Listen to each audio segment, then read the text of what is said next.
Hello and welcome to Courts Today by Live Law. I am Urvashi Chauhan with your daily roundup of legal updates from across the country. In today's bulletin, we bring you key developments from India's top courts, from the Supreme Court ruling that a weapon stained with the victim's blood is not enough for a murder conviction, to the Gujarat High Court extending Asaram Bapu's temporary bail in a rape case. We will also talk about Delhi High Court's direction to Meta over fake obscene accounts targeting a minor, Calcutta High Court's acquittal in a dowry death case, Karnataka High Court's quashing of FIRs against former Chief Minister, and Madras High Court's strong observation that pensions for mentally disabled dependents are a matter of right and not charity. So let us start. Do not forget to watch this till the end and make sure to subscribe and hit the bell icon. The Supreme Court has upheld acquittal of a man accused of murder, ruling that mere recovery of a blood-stained weapon matching the victim's blood group is not enough to convict someone for murder. The case dates back to 2007 March when a man named Chotu Lal was murdered. An FIR was registered against unknown persons, but later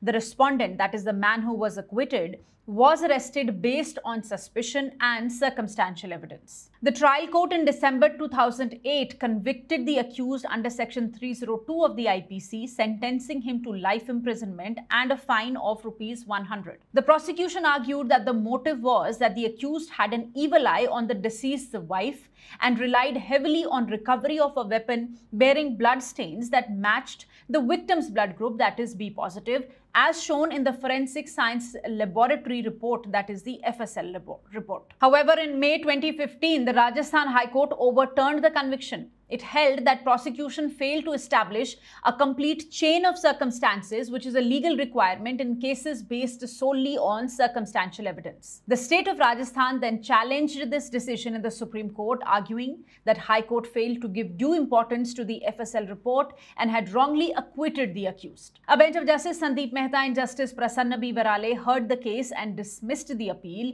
agreeing with the High Court's findings. The top court has stated that even if the FSL report is considered, the only evidence was the weapon bore the deceased's blood group, which was not sufficient to prove murder. The court cited its earlier ruling in the case of Raja Nayakar versus State of Chhattisgarh from 2024, which clearly held that recovery of a blood-stained weapon, even with matching blood group, is not enough to establish guilt. The bench also found the alleged motive vague and said that unless the evidence clearly points only to the guilt of the accused and rules out any possibility of innocence, an acquittal should not be interfered with. In this case, the court found no clinching evidence that ruled that the High Court's view that the accused was innocent was the only possible conclusion based on the evidence. Therefore, the Supreme Court dismissed the appeal, putting an end to the case. In the next update, the Gujarat High Court has extended temporary bail of Asaram Bapu, the self-styled godman convicted in 2013 rape case,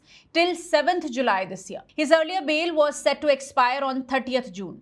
A division bench of Justice Ilesh Vohra and Justice P.M. Rawal passed the order today after hearing submissions from both sides. The court said that it was extending the bail in light of peculiar facts of the case, particularly because Asaram is awaiting a NALSA certificate, which reportedly confirms that he is over 70 and terminally ill. The matter will now be heard for final arguments on 2nd July. Asaram's lawyer, Senior Advocate Shalin Mehta, told the court that delays after the earlier order meant Asaram was released late, that is on 7th April, even though bail was granted on 28th March. He requested the court to consider extending bail by a few more days so he could place the required documents on record and the state could verify them. The bench also questioned if Asaram had filed a plea before the Rajasthan High Court, where he was originally convicted. Mehta confirmed and said that a plea had been moved. Meanwhile, Senior Advocate P.B. Naik, appearing for the complainant, opposed the extension.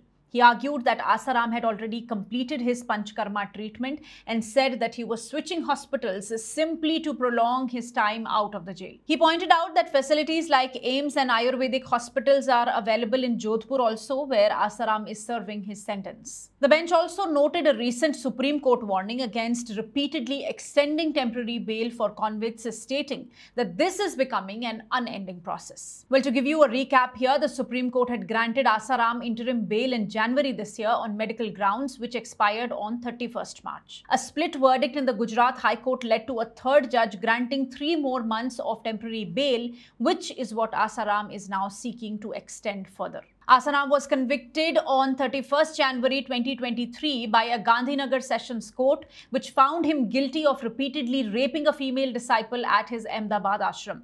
He was sentenced to life imprisonment under multiple sections of IPC, including rape, unnatural offences, criminal intimidation, wrongful confinement, and assault. Well, the High Court will now hear this matter on 2nd July. Stay tuned. The Delhi High Court has stepped in to protect a 15-year-old girl whose obscene and morphed photos were being circulated on Instagram through fake accounts. Justice Manoj Jain directed Meta, the parent company of Instagram, to take immediate action by removing the objectionable content and disclosing the identity details, including IP addresses of the account holders behind the posts. The court was hearing a plea filed by a minor through her mother.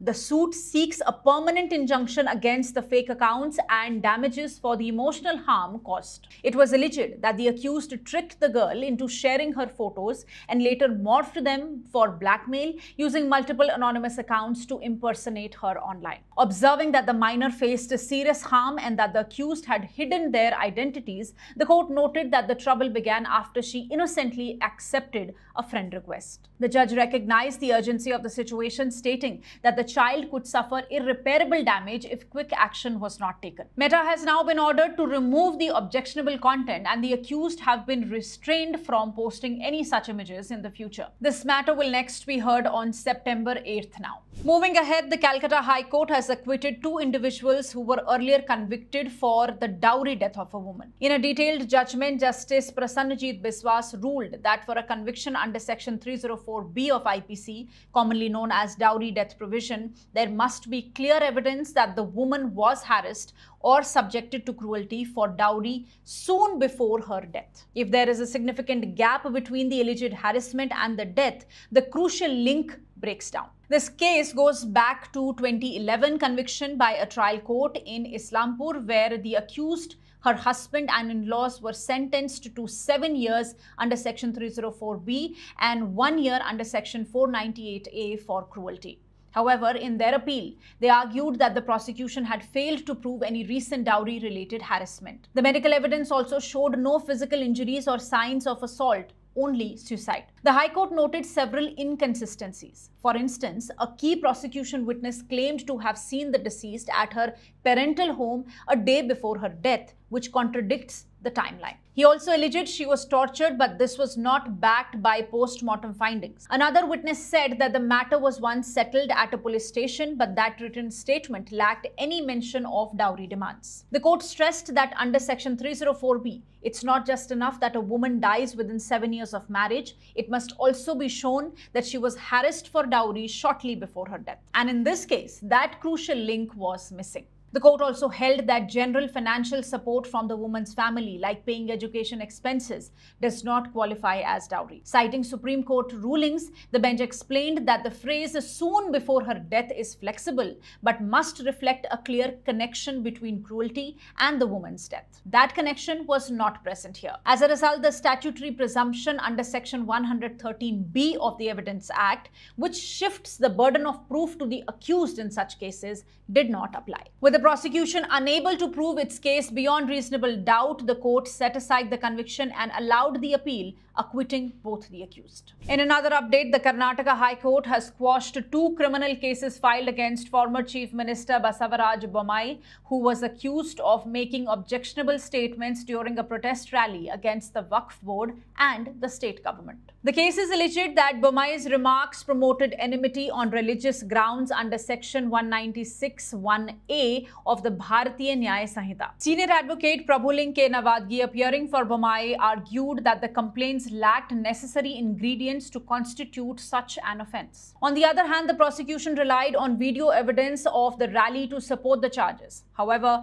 after examining the complaint and referring to relevant judgments, the court observed that beyond Bommai's remark that wherever a stone is thrown, a Waqf property is found, there were no clear or specific statements inciting hatred or enmity. Calling the allegations vague and general, Justice S.R. Krishna Kumar ruled that continuing the case would amount to an abuse of legal process. The court has allowed Bommai's plea and quashed the proceedings, but clarified that the relief applies only to Bommai and not to the other accused in the case. And lastly, the Madras High Court has strongly emphasized that pensions are not a form of charity, but a constitutional right, especially when it comes to mentally disabled dependents of government servants. The bench, comprising Justice G.R. Swaminathan and Justice K. Rajashekar, said that pension must be treated as a facet of right to life under Article 21 of the Constitution, and authorities must act promptly to fulfill this obligation. The court ruled that if a son or daughter of a deceased government servant is mentally disabled